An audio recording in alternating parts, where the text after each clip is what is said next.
Welcome back to Night Creepypasta Rules. Art camp deep in the Oregon woods sounds idyllic, but Camp Hemlock has 3 bizarre rules counselors must follow to survive. Stick around to see what happens when children's drawings watch you back and begin to smile. Most summer camp counselors worry about poison ivy, homesick kids, or bonfire songs sung off-key. At Camp Hemlock, nestled deep in Oregon's whispering pines under the shadow of Mount Hood, we worry more about what the children draw after dark, and the brittle, quiet rules for dealing with art that seems to watch you back. The drive itself felt like a descent into somewhere older, wilder. Paved highway gave way to gravel, then to a winding dirt track, flanked by colossal Douglas firs and cedars, dripping with moss, the air growing cool and smelling sharply of damp earth, pine resin, and something else, a faint, loamy scent of decay. Signal vanished miles back. When Camp Hemlock finally emerged in a small, unnaturally quiet clearing, it looked rustic, charmingly dilapidated even, with log cabins scattered amongst the trees, a large main lodge with a river stone chimney, a separate, paint-splattered art lodge, and a dark, still lake nearby, reflecting the overcast sky like a cataract eye. It felt less like a summer camp, more like a forgotten settlement patiently waiting. My name's Liam Carter, college junior, Mayor, newly minted Camp Hemlock art counselor. Why here? Simple answers. Needed the summer credits, the pay wasn't terrible, and the remote Oregon setting promised quiet. A break from the suffocating weight of family obligations back home after my little brother's long illness finally took him last spring. I needed space to breathe air that didn't taste like hospital corridors and unspoken grief. Supervising kids making macaroni art seemed like a safe harbor. Director Allen met me on the porch of the main lodge. She fit the setting. Tall, practical, probably late 50s, with short-cropped gray hair, sensible hiking boots, and eyes the color of the stormy Oregon sky, sharp and assessing, holding a deep, pragmatic weariness. Her welcome was efficient, not unfriendly, but lacked genuine warmth. Carter.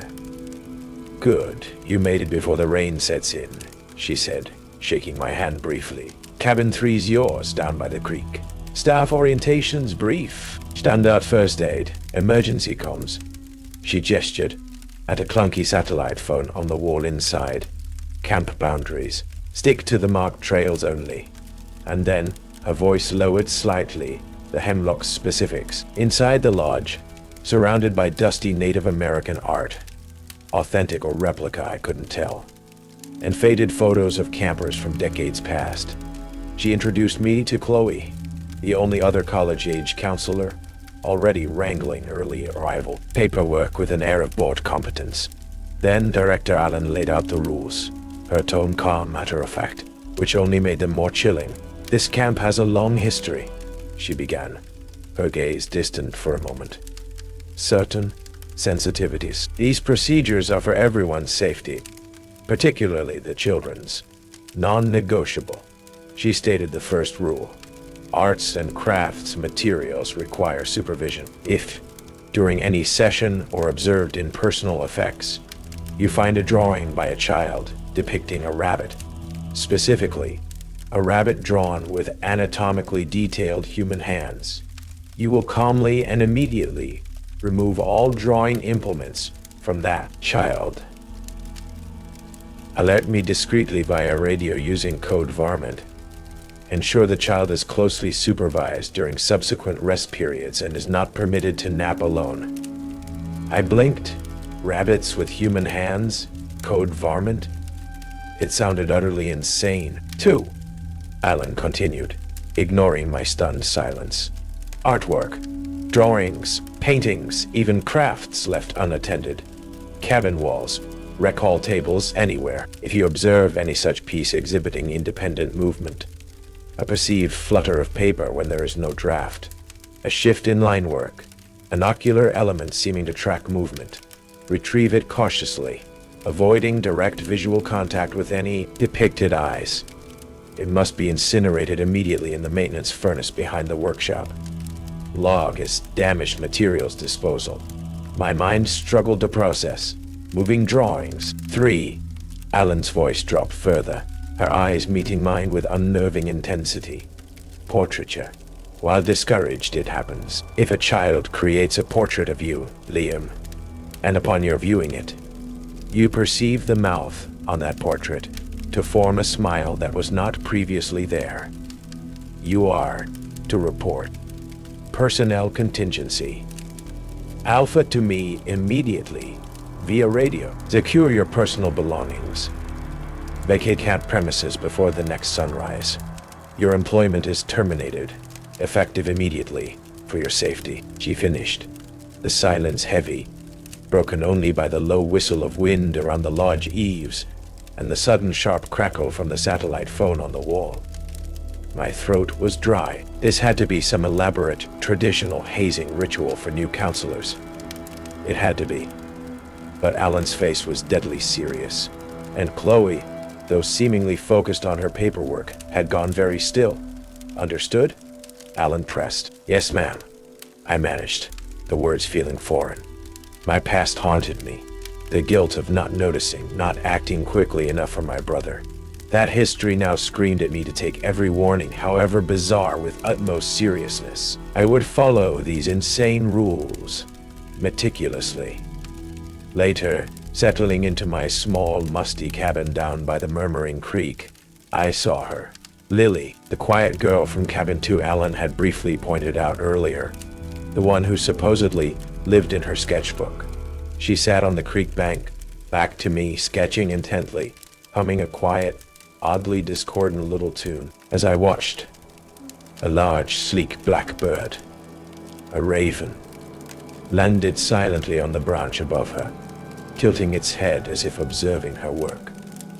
Lily didn't seem to notice. The scene felt charged, unnervingly picturesque, like a page torn from a dark fairy tale. That night, sleep was elusive. The sounds of the Oregon forest pressed in, the sighing wind through the immense pines, the distant cry of an owl. Described sound, a haunting, drawn-out hoot. The constant murmur and rush of the nearby creek, every creak of the cabin walls, every skittering sound on the roof felt magnified, potentially menacing. I lay awake for hours, the 3 bizarre rules replaying in my head. The image of Lily sketching under the raven's watchful eye fixed behind my eyelids. The quiet I craved felt different here. It felt thin, and it felt like it was listening.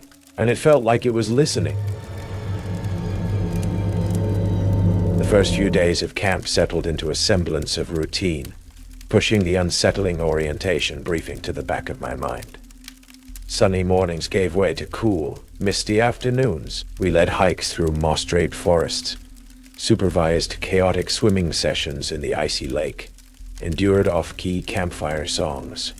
The kids were kids, loud, energetic, mostly absorbed in the simple joys of summer camp. I threw myself into the work. The physical exhaustion, a welcome antidote to the anxieties that gnawed at me during the quiet night hours in my cabin.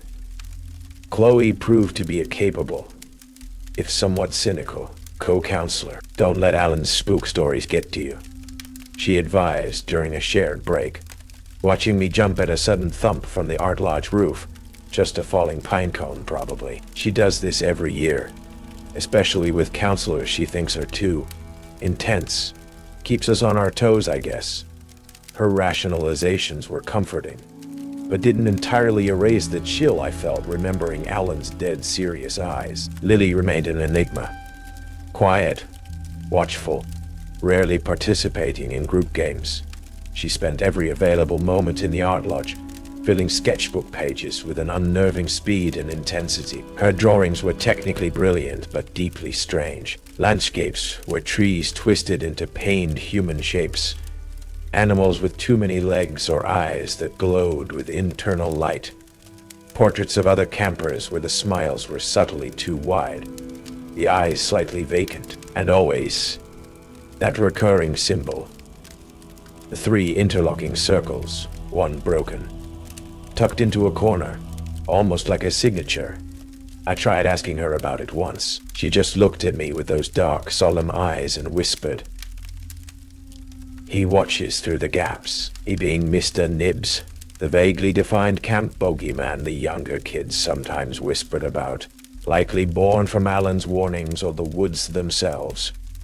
The art lodge itself had a peculiar atmosphere. Even on sunny days, the inside felt cool, dim, smelling perpetually of clay, turpentine, and something else, a faint metallic undertone like old pennies. Sometimes, working there alone, sorting supplies, I'd get the distinct feeling of being watched. A prickling sensation on the back of my neck, but would turn to find only rows of drying pottery and silent easels. The first rule was tested on Wednesday during the afternoon art session. The theme was forest creatures. Most kids drew clumsy deer or lopsided owls. Lily, sitting in her usual corner, worked with intense focus, her black crayon moving rapidly across the large paper. I drifted over, curious despite myself. She held it up without looking at me. It was a rabbit, white, rendered with startling realism. The soft fur, the long ears, the twitching nose, except for the paws, extending from the furry wrists, were two perfectly drawn, slender, five-fingered human hands, palms facing outward, fingers slightly curled, nails meticulously detailed. They looked disturbingly like older, paler versions of Lily's own hands. Rule 1. If a child draws a rabbit with human hands, take their crayons away and don't let them nap alone. The image hit me with physical force. It wasn't just creepy. It felt significant, intentional, like a symbol unlocked.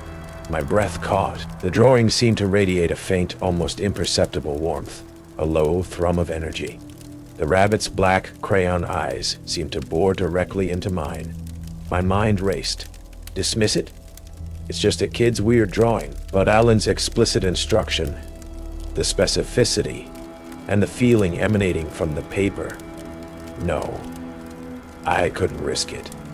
My past inaction regarding my brother haunted me. Protect the children. Follow the rules. Keeping my voice light, casual, fighting the tremor in my hands, I knelt beside Lily. "Wow, Lily," I said, forcing a smile. "That's a very unique rabbit. Really creative."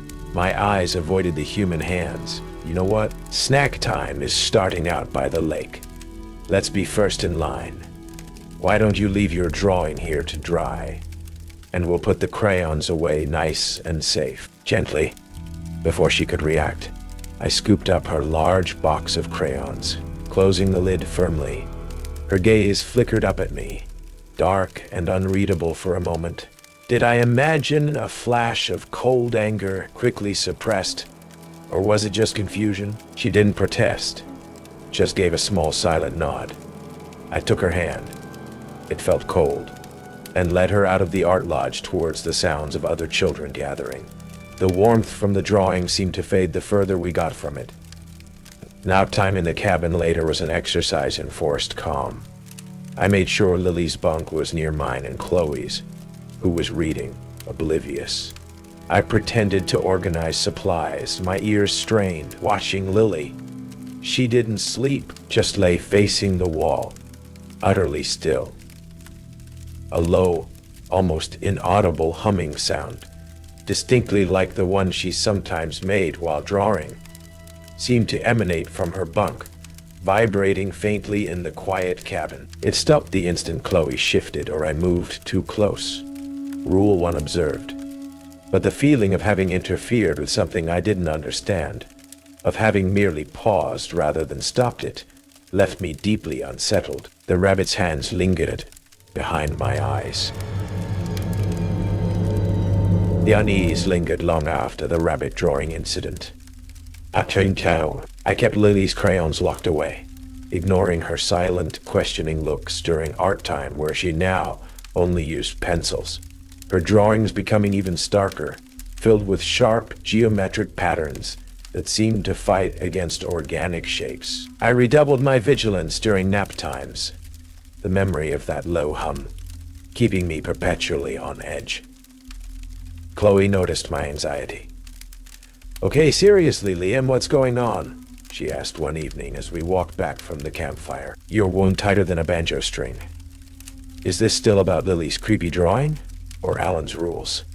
I hesitated, then decided to risk it, needing an ally, or at least a reality check. I told her about Rule 1, taking the crayons, the humming during nap time, the general feeling of wrongness I couldn't shake. Chloe listened, frowning. "Okay, that is weird," she admitted, pulling her jacket tighter against the night chill. "Alan's rules always seemed like overkill, but the humming, and Lily has been acting more withdrawn." She kicked at a pine cone. "Last night, I swear when I was locking up the art lodge, I saw one of the paintings on the drying rack. I thought one of the eyes moved. Just a flicker. Blamed it on shadows, being tired. Blamed it on shadows." She looked at me, her usual skepticism replaced by shared unease.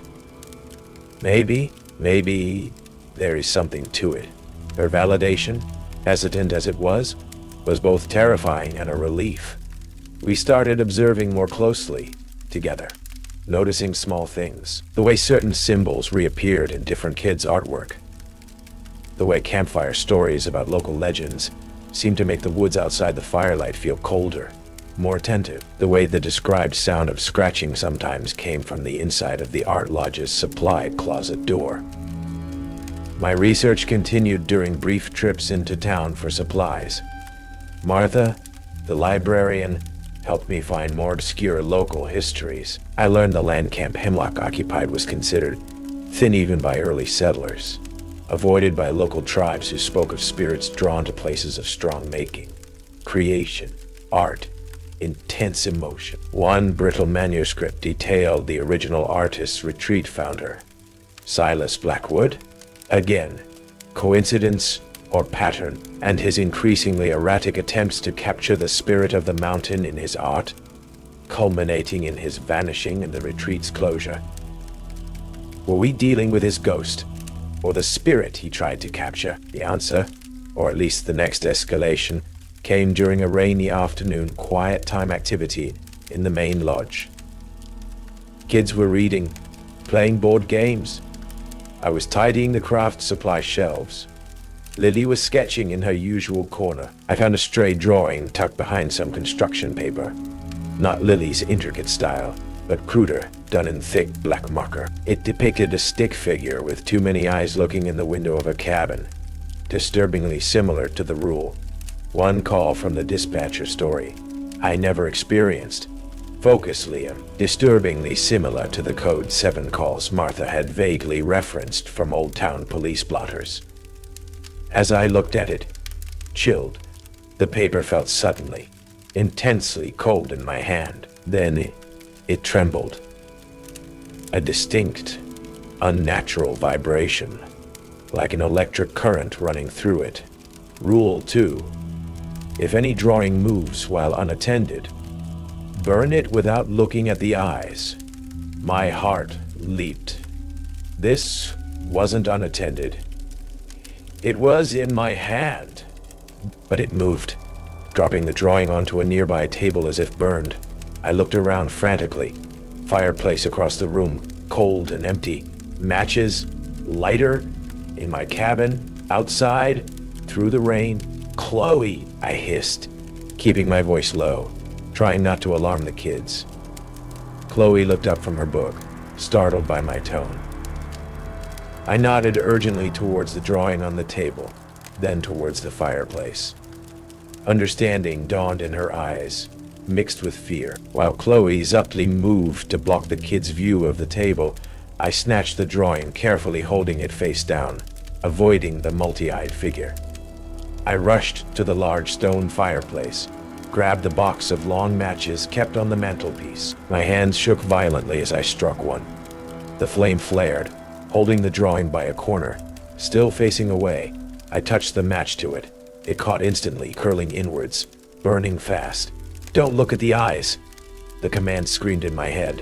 The command screamed in my head, but the acrid smoke, the heat, morbid curiosity flared. Just a glimpse as the paper blackened and curled just before the figure was consumed. I risked it. My eyes darted towards the drawing. The multiple black crayon eyes weren't just staring. They seemed to widen, melting, bubbling, fixing on me with perceived, focused malice in the instant before the flames devoured them completely. A faint, high-pitched sighing sound, like escaping air, accompanied the final disintegration into black ash in the hearth. I stumbled back, gasping. The image of those melting, malevolent eyes burned into my retinas. Chloe rushed over. "Did you see it?" she whispered, her face pale. I could only nod, unable to speak. Rule 2 observed. But looking at those eyes felt like another violation, another connection made. That night, sleep was shattered by nightmares more vivid than ever. Not just vague fears, but specific images from the children's drawings. The rabbit's hands beckoning from the trees, the multi-eyed figure peering through my cabin window, all rendered in Lily's unnervingly precise style, and interwoven with them, a new element. The clear, described sound of charcoal scratching rapidly on paper, coming from just outside my locked door. I huddled under my blankets waiting for dawn, convinced something was out there, drawing my fear. The aftermath of burning the moving drawing left a residue of fear that permeated the remaining camp session. Chloe and I were now united in our vigilance, constantly scanning artwork, watching Lily, sharing uneasy glances over the heads of the oblivious children. We found more disturbing drawings hidden away. Crude maps of the camp with sections marked in red, stick figures being pulled into the lake, variations of the rabbit with human hands. We burned them all, silently, quickly. The smell of smoke becoming a grimly familiar scent around the maintenance furnace. Alan remained a wall of forced calm, acknowledging our reports of disturbing artwork with tight-lipped nods, reminding us only to maintain protocol and ensure the children's activities remain positive. Her denial felt increasingly thin, dangerous. Was she protecting the camp or protecting the entity? My research hit a dead end locally. The town library held no more overt clues. The online forums were ghost towns. Whatever haunted Camp Hemlock felt intensely localized. Its lore perhaps intentionally obscured or forgotten by the surrounding community over generations. The only remaining source seemed to be the camp itself, the children's unfiltered perceptions, and whatever lay buried in Alan's locked office or Hezekiah Blackbriar's legacy. Lily grew quieter still, her drawing more obsessive. She filled page after page with symbols, landscapes that shifted perspective, and increasingly, portraits, not just of animals or other campers, but detailed sketches of Alan, of Chloe, of Hemlock from the library story. No! Focus! Of Old Man Hemlock from the Appalachian Library outline, also wrong. Focus, Liam. She drew portraits of Alan, of Chloe, of the other counselors, capturing their likenesses with uncanny skill, but always with something slightly off in the eyes, a vacant quality that mirrored her own distant gaze. I felt a creeping dread every time she started a new portrait, terrified it would be me. I tried gently redirecting her. Why not draw the lake today, Lily? Or the big fir tree? But she would just shake her head, her focus absolute. The entity, it seemed, was pushing towards its final goal through her hand. The end-of-session art exhibition, traditionally a cheerful display of lopsided pottery and landscape paintings in the main lodge, felt charged with unbearable tension this year. Alan seemed jumpy, overseeing the setup with hawk-like intensity, quickly removing any drawing she deemed unsuitable, with a curt explanation about thematic consistency. Chloe and I moved through the preparations in a state of high alert, constantly scanning the artwork being pinned up. It happened just as parents were scheduled to arrive for the final pickup the next morning. The exhibition was set. Alan and Chloe were handling final cabin cleanups. I was doing one last walkthrough of the quiet art lodge, collecting stray supplies. Lily was there, sitting alone at her usual table, sketchbook open, charcoal pencil flying across the page. "Hey, Lily," I said softly, approaching cautiously. "Almost time for the final campfire story. Getting hungry?" She didn't look up, just continued drawing, her small hand moving with fierce intensity. "Almost finished," she whispered, her voice distant, dreamy. "He wants this one perfect. For the collection." My blood ran cold. "He? Who? Lily?" "Mr. Nibbs," she murmured, still drawing. "He says it's time for the counselor to arrive." My gaze fell on the sketchbook page. It was me, a charcoal portrait, rendered with terrifying accuracy. Me, standing right here in the art lodge, flashlight in hand from my earlier check of the dark room. The likeness was perfect, capturing my exhaustion, my fear, my guarded expression. But the mouth, it was still just a neutral line, not smiling, not yet. "Lily," I said, my voice tight with panic, remembering Rule 3 with crystal clarity. That's enough drawing for tonight. Let's put it away." I reached for the sketchbook. Her head snapped up, eyes suddenly focused, sharp and cold, utterly unlike her usual distant gaze. "No," she said, her voice flat, cold. "He says it's finished now." And as I watched, frozen in horror, the charcoal line of the mouth on the portrait of me began to curve upwards, slowly, deliberately, wider, wider, wider, stretching into a fixed, black, predatory smile, impossibly wide, filled with mocking, possessive intelligence. Rule 3. If a child draws you, and the drawing smiles, you are no longer their counselor. A sickening wave of vertigo slammed into me, the floor seeming to tilt, the art lodge walls momentarily dissolving into swirling gray static.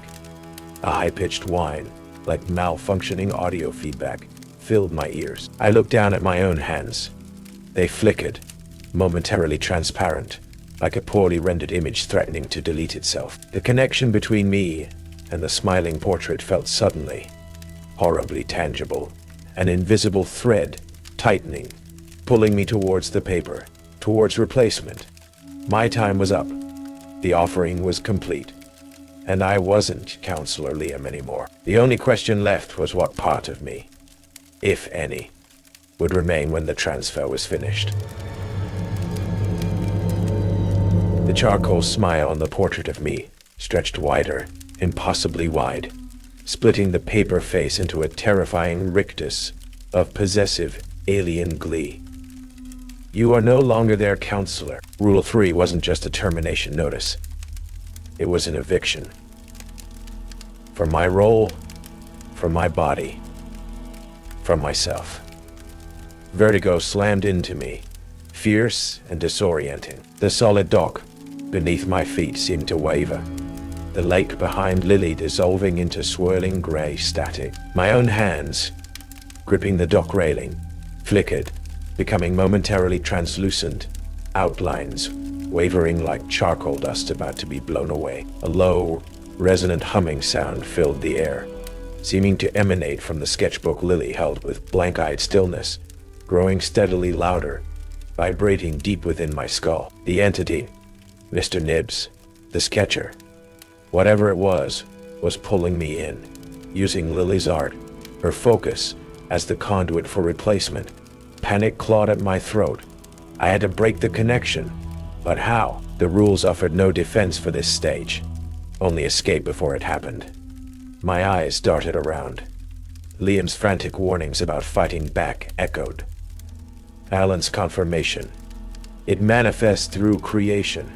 Creation. My counselor backpack lay spilled open nearby from when I'd knelt beside Lily earlier. My own sketchbook. Charcoal pencils. An idea sparked, insane, desperate. born from the entity's own methodology.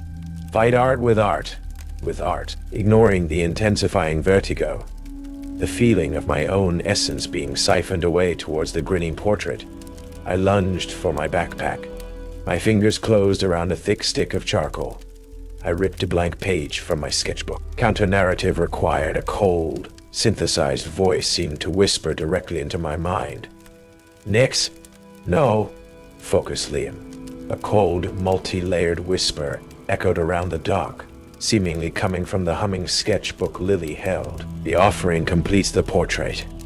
Not this offering, I snarled, dropping to my knees on the weathered planks, charcoal poised over my own blank page. I started drawing, not replicating Lily's horrifying portrait, but creating a counter-image, a ward. I sketched myself, quickly, crudely, but infused with defiance. Eyes wide but focused, not empty. Mouth set in a determined line, not a consuming smile. Around the figure, I drew the protective symbols I'd half remembered from Appalachian folklore books Sarah showed me. Wrong story link. From the local history books Martha had shown me. Interlocking triangles, spirals turning outward, not inward. Then, I drew the lake. The pines grounding my sketched self firmly in the real setting. As I drew, the world around me reacted. The humming from Lily's sketchbook intensified into a discordant shriek, the sound scraping against my nerves. The wind suddenly howled down the valley, whipping the lake into whitecaps, tearing at my clothes. The pages of Lily's sketchbook fluttered violently, threatening to rip free. The smiling portrait seemed to pulse with dark energy, fighting my counter-narrative. Chloe's terrified shout reached me over the wind. Liam, what's happening? I saw her running down the path from the lodge, Alan close behind her. Stay back, I yelled, not looking up from my frantic sketching. It's the drawing. The psychic pull intensified, trying to tear my focus away, trying to complete the transfer. My vision blurred, the image of my own hand fading again. Almost there. I focused on my charcoal, on the page, pouring all my fear, my protective instinct for Lily and Chloe, my defiance against this parasitic entity, into one final symbol. A strong, closed circle, drawn firmly around the defiant figure of myself in myself. Sketch. Containing myself. Protecting myself. The moment I completed the circle, a sharp resonant snap, like a high-tension wire breaking, echoed across the dock. The discordant shriek from Lily's sketchbook cut off instantly. The wind died down as abruptly as it had risen. Lily gasped, blinked, her eyes focusing. She looked down at the sketchbook in her lap as if seeing it for the first time, then whimpered, dropping it onto the planks. I collapsed forward, gasping, charcoal stick falling from numb fingers. The vertigo receded. My hands felt solid again. The psychic pull vanished, leaving only a profound exhaustion and the lingering echo of that static shriek. Chloe reached me, grabbing my arm. Liam, are you okay? What was that? I pointed a trembling finger towards Lily's fallen sketchbook. Cautiously, Chloe picked it up. The portrait of me was still there, but the horrifying smile was gone, replaced by a neutral, charcoal line. The eyes were smudged, empty. And overlaid across the entire portrait were faint gray lines, like the static I'd felt in my head, seemingly canceling out the image beneath. My counter-drawing had worked. It hadn't destroyed the connection, perhaps, but it had corrupted it, neutralized it, broken the spell. Lily started crying softly. Alan reached us, her face grim, taking in the scene. The crying child, the altered drawing, my own shaking form, Chloe's terrified expression. Rule 3, Alan murmured, her voice barely audible, above the now normal sounds of the wind and lake. No one's ever redrawn it before. She looked at me, her eyes holding a mixture of awe and profound fear. What have you done, Liam? The immediate aftermath was a blur of hushed explanations.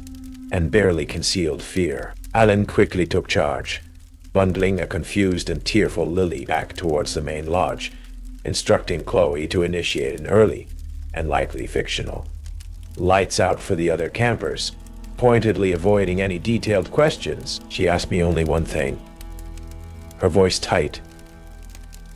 "The portrait?"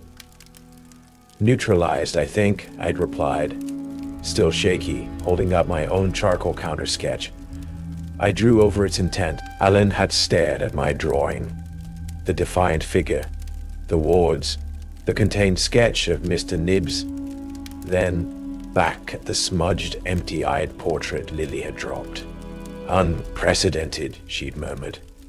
"You've altered the narrative's anchor." She insisted I bring both sketchbooks back to her office immediately. There, amidst the scent of old wood and disinfectant, she finally revealed more than cryptic warnings. The entity, the sketch of Mr. Nibbs, whatever the children call it, it's tied to this land, this camp, she explained, her voice low, weary, older than the camp itself. Drawn to strong emotions, strong creativity, it manifests, imprints itself through art, especially the children's. Their belief is purer, the conduit cleaner. The rules, she confirmed, were desperate measures passed down through camp directors, learned through tragedy. Rule 1's rabbit hands were a specific seed signature. The entity favored. Removing the tools disrupted its formation early. Rule 2's moving drawings were partial manifestations, conduits gaining power. Burning them severed the link, but looking in the eyes risked psychic backlash or connection. And Rule 3, the smiling portrait. Alan said, her gaze distant, haunted. That's the final stage. Imprinting. It uses the portrait as an anchor to overwrite the subject. We always thought it was irreversible. Counselors who triggered it vanished, not just left, vanished. From records, from memory, replaced perhaps by the echo in the drawing. She looked at my counter sketch. "What you did, redrawing, asserting your own narrative over its imprint. It shouldn't have been possible. You've introduced a paradox, so it's gone?" I asked, hope flickering. "I doubt it," she said grimly. "Repelled? Confused? Certainly, but likely adapting. And now it knows you can fight back on its own terms, which makes you uniquely valuable and uniquely dangerous." The camp session ended abruptly the next day. A sudden plumbing emergency requiring early closure. Parents arrived, collecting bewildered children. Lily seemed subdued, her memory of the final afternoon hazy, though she clung briefly to my hand at departure, whispering, "Mr. Nibbs doesn't like your circles." Liam stayed behind, helping Alan and me with the emergency cleanup. While our conversation was strained, filled with unspoken questions, he knew something terrible had happened, something beyond explanation, and seemed content, for now, to simply offer quiet support, a grounding presence. Alan formally offered me the position for next summer. Not just counselor, but artistic program coordinator and safety liaison. A euphemism I understood completely. The pay was significantly better. The responsibility, immense. Leaving Camp Hemlock that fall felt different. I wasn't fleeing, but I wasn't entirely free either. The confrontation, the counter-drawing, had changed me. I felt attuned, hyper aware of symbols, of the emotional resonance in art, of the thin places where imagination could bleed into reality. And I felt responsible for the camp, for the children who would return next summer, for the entity I had challenged but not destroyed. In my bag, I carried not just my clothes, but my sketchbook from the climax, the charcoal drawing of myself circled in wards, the trapped sketch of Mr. Nibbs within its lines. It felt warm, dormant but alive, and tucked within the pages of Hezekiah Blackbriar's journal from the library story. Stop it, Liam. Wrong story. Tucked within the pages of the camp's own sparse historical records Alan had finally given me access to were notes from Silas Blackwood, the artist founder of the original retreat. He wrote of sympathetic artistry, narrative containment, and using creative intent as both shield and boundary. My desperate act had precedence. Blackwood had tried similar things before he vanished. Now, I had to learn to master them. Returning to Camp Hemlock, the following June felt like stepping back into a half-remembered dream. Familiar yet fundamentally altered, the Oregon woods were just as deep, the air thick with the scent of pine and damp earth, but the silence felt less watchful, less menacing. Or perhaps I had changed. Alan greeted me with weary relief. Chloe, surprisingly, returned as well, her skepticism replaced by a quiet determination after witnessing the edge of the abyss last summer. We were a team now, bound by shared knowledge and the unspoken responsibility of protecting the new intake of campers. My role was different. Officially, I ran the art lodge. Unofficially, I was the camp's psychic guardian. My sketchbook and charcoal sticks my primary tools. We implemented new protocols alongside the old rules, subtly weaving protective measures into the fabric of camp life. Art sessions became exercises in positive symbolism and contained expression. I taught the kids about mandalas, focusing energy. Say, I show me one energy. Lucky symbols drawn from benign folklore. Disguised wards. Encouraged collaborative murals filled with bright colors and strong, grounding imagery. We closely monitored all artwork, especially Lily's, who returned, seeming calmer, her art still brilliant but less overtly disturbing. When Rule 1 triggered, a younger boy shyly presented a rabbit sketch, the paws disturbingly hand-like. I didn't just confiscate his crayons. I sat with him, praised his creativity, then gently guided him. That's a very interesting forest friend, but maybe he needs some proper rabbit feet to hop better. And look, let's draw some bright flowers around him to keep him safe and happy. Together we altered the drawing, overriding the disturbing element, redirecting the creative energy. The boy seemed happy. The drawing lost its chilling resonance. It felt like narrative therapy. Rule 2 required vigilance. Drawings left unattended were still treated as potentially hazardous. Chloe or I would collect them, check them carefully. One afternoon, a painting left on a windowsill did seem to shimmer, the painted eyes of a generic landscape seeming to track movement. Following the revised protocol based on Blackbriar's notes, I didn't burn it immediately. I quickly sketched a complex binding sigil I'd adapted from his journal onto a small piece of paper and placed it over the painting's eyes, then carried it carefully to the furnace. The low hum of the furnace consuming it felt final, contained. Rule 3 remained the highest alert. We discouraged portraiture subtly, steered kids towards landscapes or abstracts. Constant vigilance was the key. The entity, the sketcher, Mr. Nibs. It was still here, a subtle pressure at the edge of perception, especially potent within the art lodge. I felt it watching sometimes, a cold intelligence assessing my countermeasures, sometimes a faint scratching sound, like charcoal on rough paper, could be heard from the lodge's empty corners late at night. But the direct, aggressive manifestation seemed held in check by our proactive art magic. The summer progressed, tense but manageable.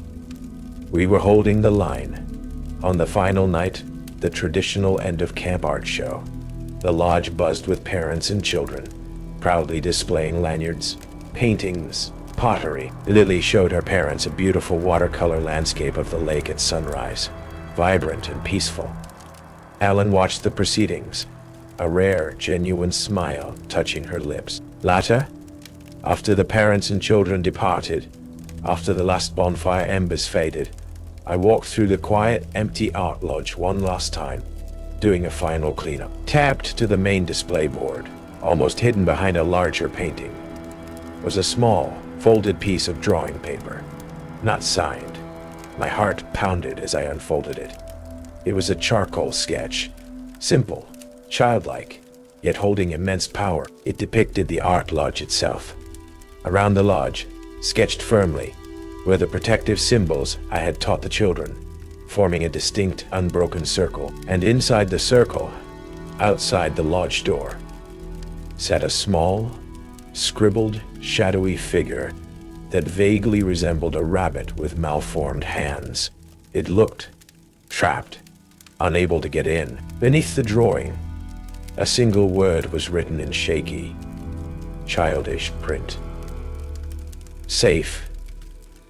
I stared at the drawing for a long time, a wave of profound relief washing over me, so potent it felt like grief. Had Lily drawn this, or another child? Unconsciously channeling the protective energy we'd fostered. It didn't matter. It was a sign. Containment wasn't just about burning the bad images. It was about creating stronger, more positive ones, fighting nightmare with defiant creativity. Tucking the drawing carefully into my pocket, I switched off the art lodge lights. Outside, the Oregon forest was dark, silent, vast. But tonight, the silence felt different, peaceful. The final sound wasn't static, or a whisper, or a scratch. It was just the soft, rhythmic chirp of crickets in the cool night air, the ordinary, resilient pulse of the living world holding its own against the darkness. My work wasn't over. Perhaps it never would be. But tonight, we were safe. Liam became Camp Hemlock's guardian, using art to fight the nightmares within the drawings. If you enjoyed this chilling story, please like, share, and subscribe to Night Creepypasta Rules. Sleep tight, and maybe check your kids' artwork.